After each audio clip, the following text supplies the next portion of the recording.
2 years ago, my brain fog was so bad that I couldn't read a full sentence in one go. I remember I used to sometimes take 30 minutes to write a single sentence of an English essay.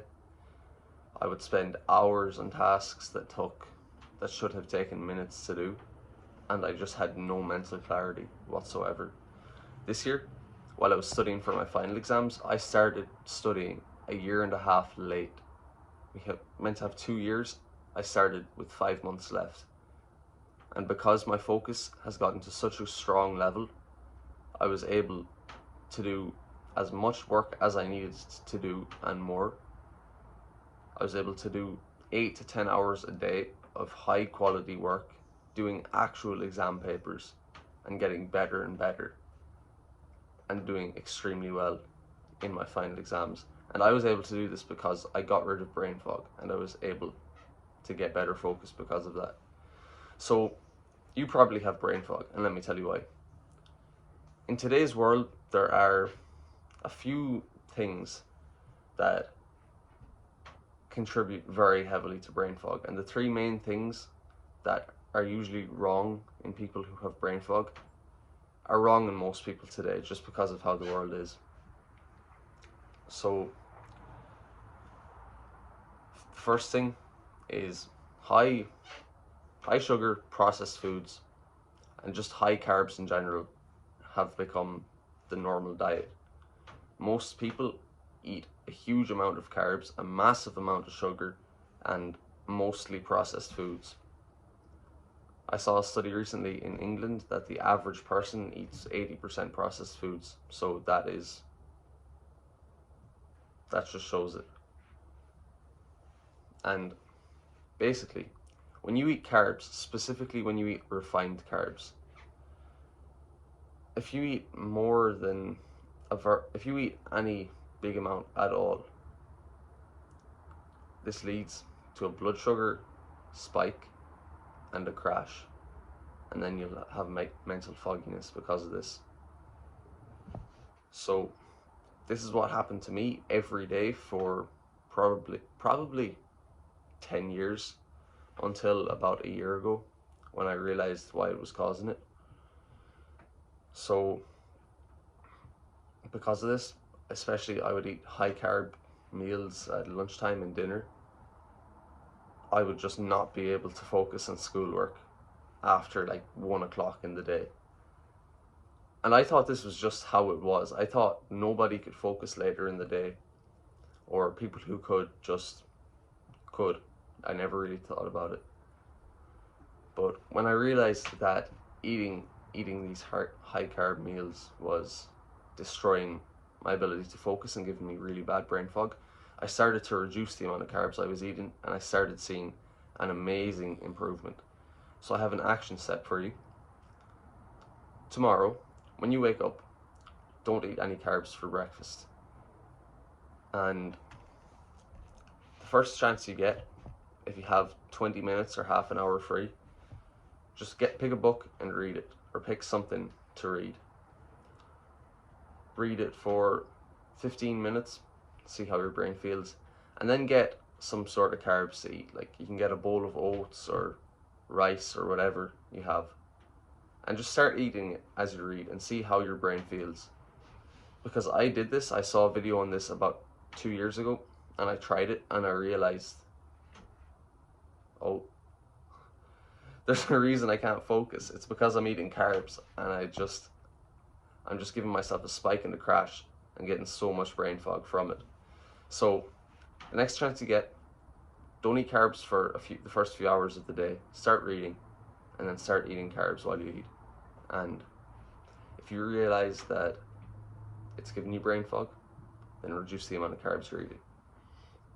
So the next thing that is just so normal in the modern world is sleep. Pretty much everybody is sleep deprived, if we're being honest. And that is one of the worst things you can do if you don't want brain fog. Because if you're sleep deprived, you're going to have brain fog. There's no avoiding it. So it's simple. You pick Pick a time that you'd be happy to go to bed at every day for the rest of your life, and pick a time that you'd be happy to wake up at every day for the rest of your life.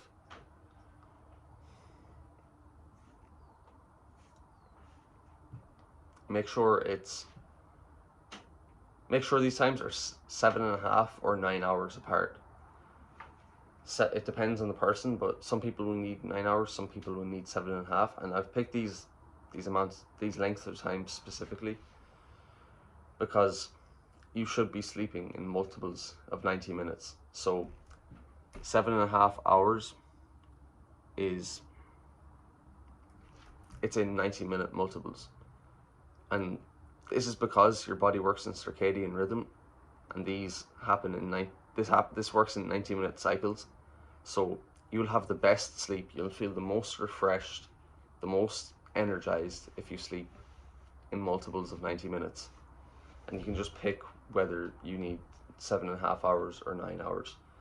I personally find that 7.5, I feel really good, but recently I've been getting 9, and to be honest, I don't feel as good as I was in 7.5, and it's really counterintuitive because you'd think that just more is better, but I honestly feel like I can focus better and have more energy on 7.5, and I have more time in the day, and when I sleep for 7.5 hours, I don't feel like I'm missing the extra hour and a half. So you can experiment with this for yourself and just find out what works for you. Because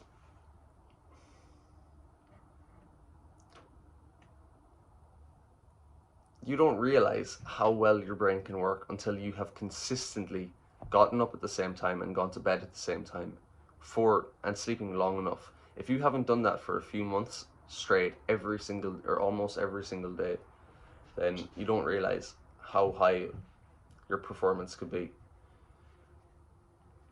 So yeah, sleep. Next thing, probably heard a lot. We all use social media here. We're on social media right now. And basically it's designed in a way which grabs your attention and holds it for as long as possible. And it trains, when you scroll on social media specifically, you're basically training your brain to stay on the same thing for 15 seconds max. And it's very good training, it really works. You will not be able to keep your mind on the same thing for more than 15 seconds if you're training yourself this way.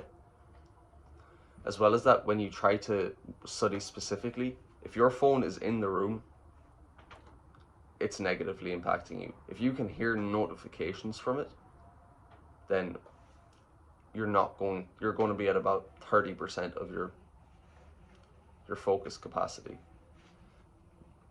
Excuse me. So during lockdown, I was addicted to my phone, specifically to like scrolling on TikTok, and I can't even describe the lethargy and fogginess and just exhaustion that I would feel after scrolling for more than 5 minutes. It just gives you such bad brain fog, and it makes you feel so bad. It affects your mental health negatively, and that's going to lead to even worse brain fog. And if you're using it when you wake up or before you go to bed, it's affecting your sleep, and that's going to lead to even more brain fog. So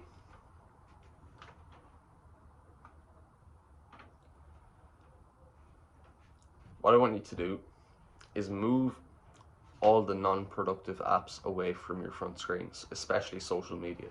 So my front screen is just my timer app, my calendar, and all the apps I use for work. So if I do need to use my phone, then the only things I see are the apps that I actually want to use. The next thing that is super helpful is putting your phone on grayscale. So if you have an iPhone, go into settings, accessibility, display and text size, color filters, turn them on and put on grayscale. And this just takes the color out of your phone, And this actually helps a lot because the colors of apps like Instagram and TikTok and whatever you use, especially the social media apps, are designed to make you want to press on them. And so are the colors of the notifications and how the notifications are designed. So turning on grayscale will literally half your screen time and save you a decade of your life. Seriously. As well as that, when you do all that, you'll be just less, your mind won't be distracted by thoughts of your phone, and you're going to have less brain fog. Because if you can hear phone notifications while you're working, you're bullying yourself. Imagine being in school and somebody purposefully distracting you every 5-10 minutes just for fun. Imagine how annoyed you'd feel. You're doing this to yourself if you can hear your phone notifications while you're studying. So you should get annoyed at it and make sure it doesn't happen again. So I keep my phone out of the room when I'm working, and if I do need it, then I make sure I already have notifications off for everything. But if you're just not, if you don't want to get your focus to the highest level and you're not going to do this, at least do it while you're working on your phone, because it's going to save you so much time and so much energy. The next thing that is really important for getting rid of brain fog is changing how you exercise. So if you don't already play a sport, go to the gym or run, then you do have some at least some brain fog, and yeah, you don't want that. So it's just in the world today, it's just normal to neglect exercise, and especially to neglect every type. So a lot of people I know do one type, but they don't do every type that's important. So I'll tell you why exercise is really important. The blood that flows around your body doesn't flow properly if you're not doing physical training. And most of the time, most of the time people have brain fog because not enough blood is flowing to their brain. So go to the gym and lift weights, do body weight exercises, and if you're not playing a sport where you're moving fast, then go for runs. And if you don't do these things now and you start doing them, you will see such an amazing improvement in your focus and such a decrease in your brain fog. You will genuinely be shocked. So I'll tell you a story from about 3 months ago while I was studying for my final exams. I was doing all the other things I was talking about right. My phone was not a distraction at all. I was using it for about 5 minutes a day to message people once a day. And apart from that, I just wasn't using it. My sleep was perfect, like not perfect, but as close as it could be to perfect. I was super disciplined with it. My diet was as good as it has ever been, and I was exercising. So I was going to the gym and lifting weights, but even with all of these things, for about a 3-day period, I was really getting really bad brain fog, and I was so confused and so frustrated because I knew I was doing everything right. I had already completely gotten rid of brain fog before this point. About a year, 6 months to a year ago, I had fully gotten rid of it.